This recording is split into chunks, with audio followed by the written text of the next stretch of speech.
It seems like a dream looking back these many years after Bud Grant was on the sidelines, looking like the iconic Viking of a bygone era. Thumbing his nose at cold weather by saying, "There'll be no heaters on my sidelines. My players have thicker skin than your players." There, did you get that one? Oh, nice. Did you get that shot? Brian doesn't miss a trick, Bud. He's on everything. That bass just cruised into it. Wow, look at the shoulders on that thing, Bud. More like a defensive back to me. And I can't begin to count the times Bud rattled off the dozens of fishing or hunting trips he'd been taking in the next month. Another bonus day today. Hey. They're all bonuses. Every day is a bonus.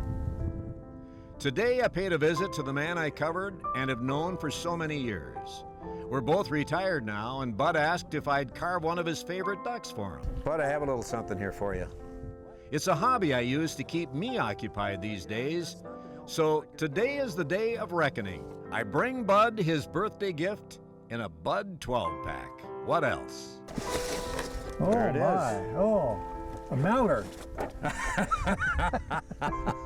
I like wood ducks. They're the I know most you. colorful dog. That's what you recommended I carve for you. Yeah. And I just want to make sure that this doesn't end up in your garage sale next year. Well, it depends.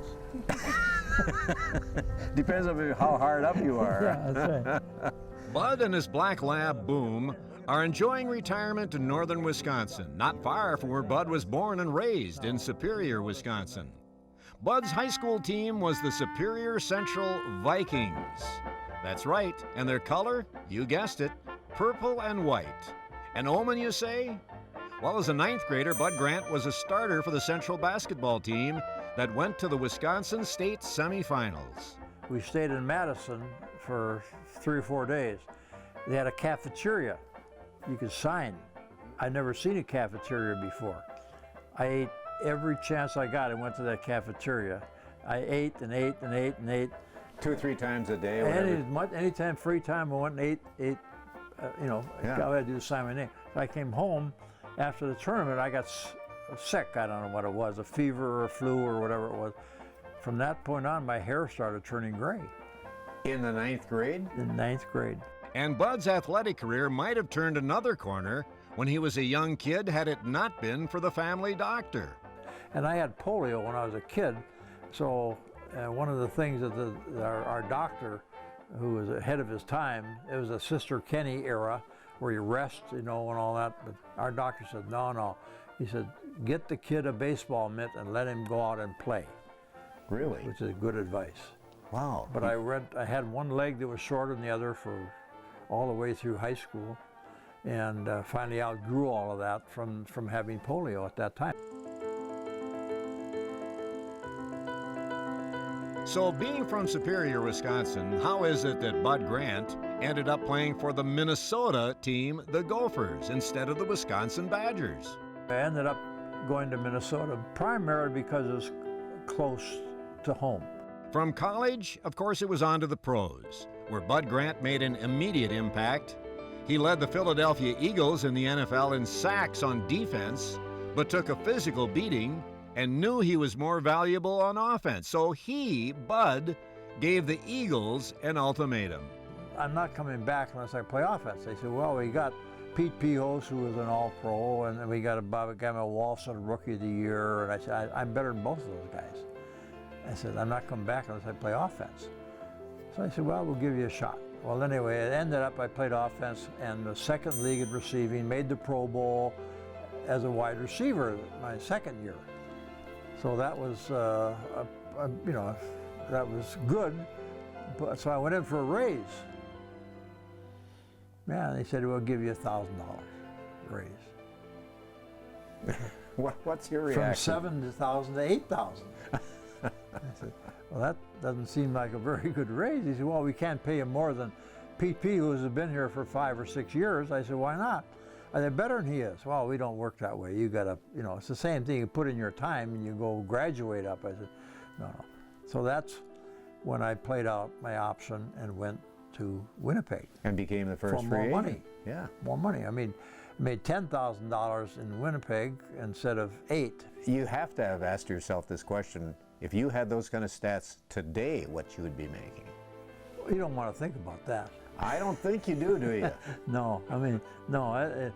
But the other thing is you got to be careful. You know, eras are different. I mean, the situations are different. You can't, say, well, if I'd have born 40 years earlier or later or something, it'd been better. But no, in those days, I mean, I could afford to making $7,000, $8,000 a year. I could afford to get married.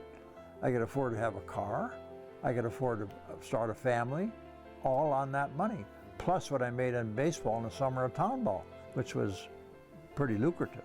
Bud Grant also played for the world champion Minneapolis Lakers in basketball in the 1950s, with names like Mickelson, Pollard, Skoog, and was George Mikan as good as they said?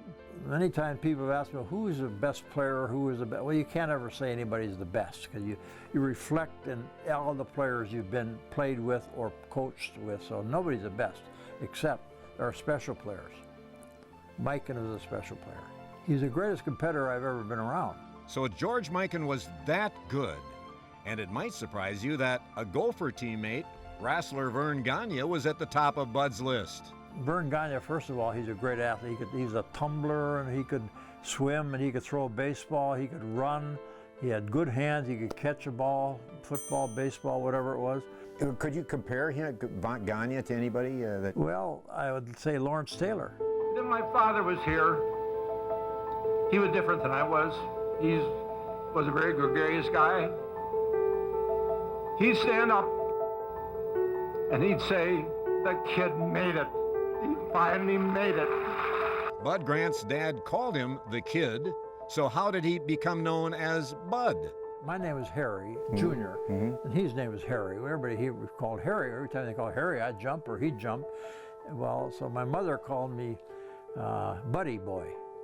Always called me Buddy Boy. That's how you got the nickname? That's how I got the nickname from my mother. She called me Buddy Boy. Well, it shortened it to Bud after I got past the Buddy stage of life. You know, the reason I brought the helmet, it sort of reminds me of the old days. Is this one that you might have used in your day? I'm not that old. I'm old. I'm old. I'm not that old. No, I think this is a... Maybe your dad might have. My dad, I've got the helmet my dad wore. I know you do. That's older than this one. I've worn that one. Yeah. With your nose, you don't need a nose guard. Oh, a wise guy. If this reporter had to list the 5 most iconic Minnesotans ever, the name of Harry Buddy Boy Bud Grant would be one of the 5. I plan to revisit old Buddy Boy next year on his 90th birthday. R.J. Fritz out and about for Life to the Max. Life to the Max is brought to you by Life Touch, photography for a lifetime.